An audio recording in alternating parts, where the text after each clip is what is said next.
My Lenovo ThinkPad has a configuration that, in my opinion, is ideal.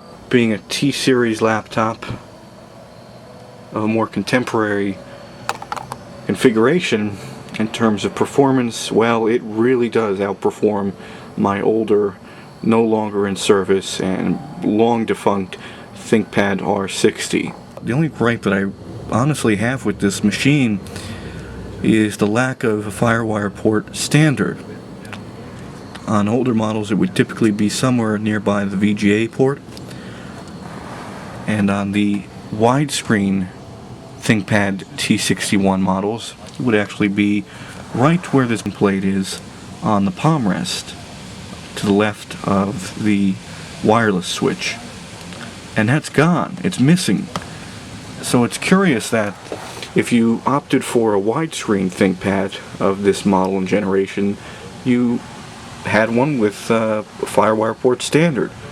But if you elected to purchase one with a so-called tall screen, you were pretty much out of luck. You had to provide the FireWire connection yourself by way of an expansion card or adapter.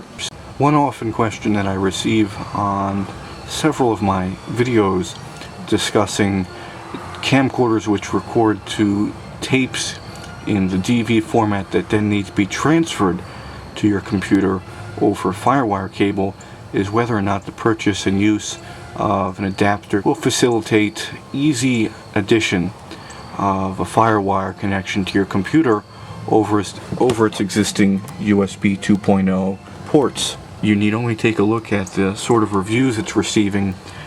This product is a waste of money, does not work. It's times like this that help me to appreciate the merits of spending the extra money on a business-oriented PC. As you can see, this computer, again being business-oriented in nature, offers a host of expansion capabilities, such as using its docking base on the bottom, but in this case I'm more focused on this.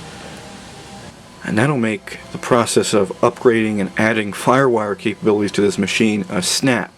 My optimism was momentarily dashed after checking Amazon.com for FireWire Express cards and realizing that, well, the prices were just a bit too rich for my taste. You can purchase this device straight from China. Nothing more than just a FireWire Express card for $199. Probably cost them $5 to make that, if that. So the inclusion of a PCMCIA Type 2 slot on this laptop allowed me to pick up this device in a very economical manner. I spent $10 shipped. I'm grateful that these older Cardbus PC cards are both inexpensive and plentiful, since just about everyone had to purchase one of these during the late 90s and early 2000s to add FireWire and even USB capabilities to computers which were otherwise unequipped to handle such technologies and connections. Definitely is showing its age. It looks like something from Microsoft's clip art back when that was still in existence. Now you just look for clip art in Microsoft Word and it does nothing more than do an image search for, I believe, royalty-free, perhaps public domain type images. But I digress. Windows, Macintosh, looks to be model number CBC 420. Supports 32-bit Cardbus and PCMCIA Type 2. Windows 98, ME 2000 XP or later.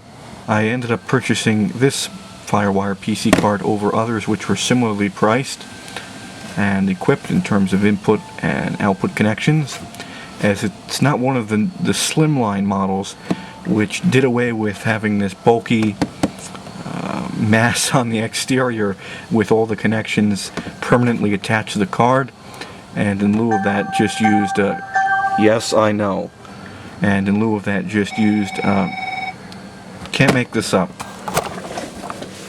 Okay, disaster averted. Laptop's plugged in, so we shouldn't be receiving any more interruptions from the ThinkPad. As I was mentioning before, I was so rudely interrupted by the near comical coincidence of having not only the computer complaining of a low battery, but also the phone ringing at almost the exact same time. I was mentioning that I settled on this PC card adapter because this card has the connections permanently attached to the card. And while that may restrict your access to the express card atop the PC card slot, I have no need for an express card, and I'd rather have that than those slimline models which require use of an external dongle, because that's just one more thing to get lost and get broken, another thing to remember to bring around with you. And this I can just stick in the computer and leave it there and not just have a cable hanging limply from the computer. And on the right of the adapter there's a 5-volt DC input for the USB 2.0 ports, because the manual claims that you can only use one USB port at a time unless you provide external 5 volts DC by way of an AC to DC adapter. Manufactured by a brand called Qtech. That site was last crawled by the Internet Archive's Wayback Machine, January of 2014. And that website actually is no longer in existence. If you attempt to access it, the web browser will just eventually time out. There is a user manual with hints of English. See, it mentions here DC input adapter optional, center pin positive, 5 volts DC at 1 amp for USB ports. Once you have restart your Windows, insert the Cardbus card into your notebook. It's interesting because some sentences are perfectly written and then others, well, pretty obvious. Pretty obvious. But it's better than what most peripherals come with these days, and it's not even any kind of instruction manual. There is some video editing software which is woefully out of date and near obsolete. VideoStudio SE Basic.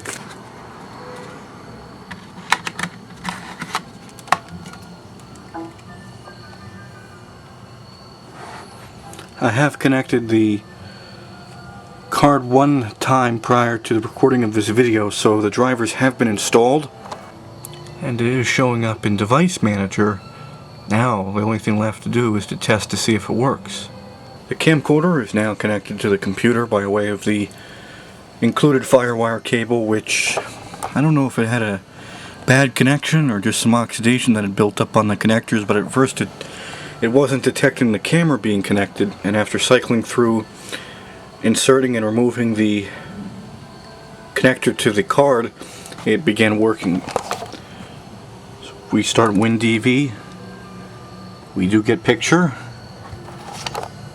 No problems, which many people seem to encounter when attempting to add Firewire cards to their Thinkpad T61s.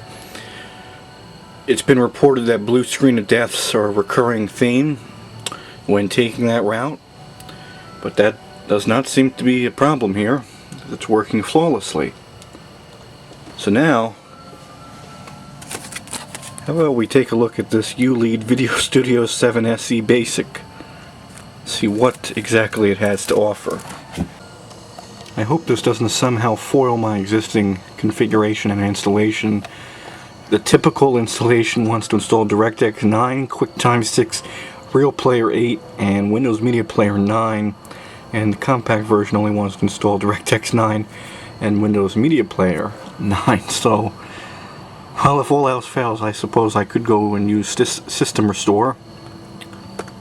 Let's go ahead and install it, see what exactly happens. No, and no.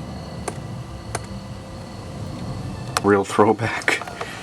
Registration. Register and be a part of the Ulead Systems family. No thank you. You do get a timeline. That can't be said for, well, yes you do. Well, you do get a timeline, which can't be said of many of the modern video editors currently populating the free video editors category. A very large video preview, and in the project clips pane I'll try to capture some video with it and see how it works. This doesn't seem too promising. Something isn't working as it should be. It can't use Direct Show Video Engine. Cannot play back the audio stream, no audio hardware is available. It's strange, it says Direct Show Video Engine, but then it says cannot play back the audio stream, so maybe both of them failed at the same time.